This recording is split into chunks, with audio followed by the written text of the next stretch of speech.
اور مارے گئے۔ زرار، شرجیل رضی اللہ تعالیٰ عنہ اور عبد الرحمن رضی اللہ تعالیٰ عنہ نے صرف یہی نہیں کہ بلکہ رومیوں کی اگلی صف کے قریب جا کر گھوڑے دوڑاتے اور انہیں للکارتے تھے، بلکہ کوئی رومی صف سے آگے ہو کر ان کی طنزیہ للکار کا جواب دیتا تو وہ ان تینوں میں سے جس کے سامنے ہوتا اسے برچھی یا تلوار سے ختم کر دیتے۔ اس طرح انہوں نے چند ایک رومیوں کو بھی زخمی کیا اور قتل بھی۔ خالد رضی اللہ تعالیٰ عنہ پہلے تو تماشا دیکھتے رہے، پھر وہ جوش میں آ گئے، انہوں نے گھوڑے کو ایڑ لگائی اور آگے چلے گئے۔ پیچھے آ جاؤ تم تینوں، حضرت خالد بن ولید نے بڑی بلند آواز میں کہا، اور میدان میں گھوڑا دوڑانے لگے۔ ان کے ہاتھ میں برچھی تھی۔ مورخوں نے اس موقع پر لکھا کہ ان کی للکار کے الفاظ لکھے ہیں، میں اسلام کا ستون ہوں، میں اللہ کے رسول صلی اللہ علیہ وسلم کا صحابی ہوں، میں خالد بن ولید ہوں، میں اپنی فوج کا سپہ سالار ہوں، میرے مقابلے میں سپہ سالار ہے۔ واقدی اور طبری نے لکھا ہے کہ رومی سالاروں عزیزار اور کلوس کے درمیان چپکلش تھی۔ جب حضرت خالد بن ولید نے کہا کہ ان کے مقابلے میں سپہ سالار ہے تو رومی سالار عزازیل نے اپنے ساتھی سالار کلوس کی طرف دیکھا اور کہا کہ کلوس اپنے آپ کو سپہ سالار سمجھتا ہے، میں تو اس کے مقابلے میں کچھ بھی نہیں۔ کلوس یہ سن کر خاموش رہا اور مقابلے کے لیے آگے بھی نہ بڑھا۔ ہمارا سالار کلوس ڈر گیا ہے، عزازیل نے طنزیہ کہا۔ اس نے کلوس کو کچھ اور تانے بھی دیے۔ کلوس کا انداز بتا رہا تھا کہ وہ حضرت خالد بن ولید کے مقابلے میں ہچکچا رہا ہے، لیکن عزازیل اس پر تانوں کی تیر چلا رہا تھا۔ ان سے تنگ آ کر کلوس نے گھوڑا بڑھایا اور حضرت خالد بن ولید کی طرف گیا۔ چار مورخوں نے یہاں پہ متوقع طور پر بیان کیا کہ حضرت خالد بن ولید کے ہاتھ میں برچھی تھی۔ کلوس ان کی طرف آیا تو اس کا انداز حملے والا نہیں تھا، اور اس نے حضرت خالد بن ولید کو کچھ ایسا اشارہ کیا تھا جیسے کوئی بات کرنا چاہتا ہو۔ حضرت خالد بن ولید نے اس کے اشارے کی پرواہ نہیں کی، اور دشمن کا دوستانہ اشارہ دھوکہ بھی ہو سکتا ہے۔ حضرت خالد بن ولید نے اپنا گھوڑا اس کی طرف دوڑایا اور اس پر برچھی کا وار کیا۔ کلوس تجربہ کار جنگجو تھا، اس نے اپنے آپ کو اس وار سے صاف بچا لیا۔ حضرت خالد بن ولید نے آگے جا کر گھوڑا موڑا اور کلوس پر دوسرے حملے کے لیے تیار ہو گئے۔ اب کہ انہوں نے سنبھل کر کلوس کو برچھی ماری، کلوس نے اب پھر ان کا وار بیکار کر دیا۔ حضرت خالد بن ولید برچھی پھینک دی۔ کلوس نے دیکھا کہ اب حضرت خالد خالی ہاتھ آ رہے ہیں تو اس نے تلوار تانی۔ حضرت خالد بن ولید نے گھوڑا اس کی طرف لیا اور گھوڑے کو زیادہ آگے نہ جانے دیا، اسے فوراً روک کر موڑا اور کلوس پر آئے۔ کلوس نے گھوڑا موڑا، وہ بہتر پوزیشن میں آ کر وار کرنا چاہتا تھا، لیکن حضرت خالد بن ولید نے پیچھے سے آ کر اسے مضبوطی سے پکڑ لیا اور گھوڑے سے گرا دیا۔ انہوں نے گھوڑے سے کود کر کلوس کو دبوچ لیا۔ کلوس زمین پر پڑا تھا، اس نے اٹھنے کی ذرا بھی کوشش نہ کی۔ حضرت خالد بن ولید نے اپنے محافظوں کو پکارا کہ آئیں، 2-3 محافظ دوڑے گئے۔ حضرت خالد بن ولید نے کہا کہ کلوس کو قیدی بنا لیں۔ اس طرح کلوس مرنے سے بچ گیا اور قیدی بن گیا۔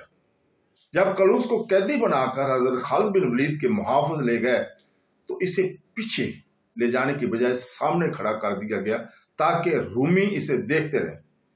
حضرت خالد بن ولید پھر گھوڑے پر سوار ہو گئے اور گھوڑا چکر میں دوڑاتے اور رومیوں کو للکار دیتے اور ان کا مذاق بھی اڑاتے تھے۔ کلوس کا گھوڑا ایک جگہ رک گیا تھا۔ حضرت خالد بن ولید کے اشارے پر ان کا محافظ کلوس کا گھوڑا پکڑ لایا۔ حضرت خالد بن ولید کے للکار کے جواب میں اب رومی سالار عزازیل سامنے آئے۔ او کلوس! سالار عزازیل نے خالد کو للکارنے کی بجائے اپنے ساتھی سالار کلوس کو للکار کر تانا دیا۔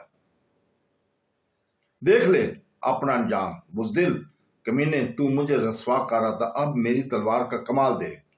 اس نے حضرت خالد بن ولید پر حملہ کرنے کی بجائے گھوڑا عام چال سے حضرت خالد بن ولید کی طرف بڑھایا اور حضرت خالد بن ولید سے طنزیہ لہجے میں کہا، عربی بھائی، میں تجھ سے کچھ پوچھوں گا، میرے قریب آ جا۔ او اللہ کے دشمن! حضرت خالد بن ولید نے اس کے طنز کو سمجھتے ہوئے کہا، میں تیرے قریب گیا تو تیرا سر تیرے جسم کے ساتھ نہیں رہے گا، تو ہی آ جا۔ عزازیل نے تلوار نکالی اور خالد کی طرف آیا، لیکن وہ ہنس رہا تھا جیسے خالد کو کچھ سمجھتا ہی نہ ہو۔ وہ حضرت خالد بن ولید سے کچھ دور رک گیا۔ عربی بھائی، اس نے کہا، تجھے میرے مقابلے میں آنے کے لیے کس نے کہا؟ کیا تو نے سوچا نہیں کہ تو میرے ہاتھوں مارا جائے گا؟ تو تیرے ساتھی سالار تیرے بغیر کیا کریں گے؟ اللہ سے دشمنی رکھنے والے رومی، حضرت خالد بن ولید نے کہا کیا تو نے نہیں دیکھا کہ میرے ساتھیوں نے کیا کر دکھایا؟ انہیں اگر میری اجازت ہوتی تو یہ تیرے اس سارے لشکر کو اسی طرح کاٹ دیتے جس طرح تیرے یہ 3 ساتھی کٹے ہوئے مردہ پڑے ہوئے ہیں۔ میرے ساتھی آخرت سے محبت کرتے ہیں، یہ دنیا اور یہ زندگی کو تو ان کے لیے کچھ بھی نہیں۔ تو ہے کون؟ میں تجھے نہیں جانتا، او بدقسمت عربی۔ عزازیل نے خالد کا مذاق اڑانے والے لہجے میں کہا میں اس ملک کا جابر سالار ہوں، میں تیرے لیے کہہ رہا ہوں، میں فارسیوں کے لشکر کا قاتل ہوں، ترکوں کے لشکر کو برباد کرنے والا ہوں، میں تیرا نام پوچھ رہا ہوں۔ حضرت خالد بن ولید نے کہا میں موت کا فرشتہ ہوں۔ عزازیل نے کہا میرا نام عزازیل ہے لیکن میں عزرائیل ہوں، خدا کی قسم جس موت کا تو فرشتہ ہے وہ موت تجھے ڈھونڈ رہی ہے۔ حضرت خالد بن ولید نے کہا وہ تجھے جہنم کے سب سے نیچے والے حصے میں پہنچائے گی۔ عزازیل کو حضرت خالد بن ولید کی اس طنز پر بھڑک اٹھنا چاہیے تھا لیکن اس نے اپنے آپ کو ٹھنڈا رکھا۔ میرے عربی بھائی، اس نے خالد سے کہا تو کلوس کے ساتھ کیا سلوک ہے جو تیری قید میں ہے؟ وہ دیکھ رومی سالار۔ حضرت خالد بن ولید نے جواب تیرا سالار بندہ ہوا ہے۔ عزازیل کا رویہ اور لہجہ اور زیادہ ٹھنڈا ہو گیا۔ کیا وجہ کہ تو نے ابھی تک اسے قتل نہیں کیا؟ عزازیل نے کہا تو نہیں جانتا کہ رومیوں میں اگر کوئی سب سے زیادہ عیار اور شیطان ہے تو وہ کلوس ہے، تو اسے قتل کیوں نہیں کرتا؟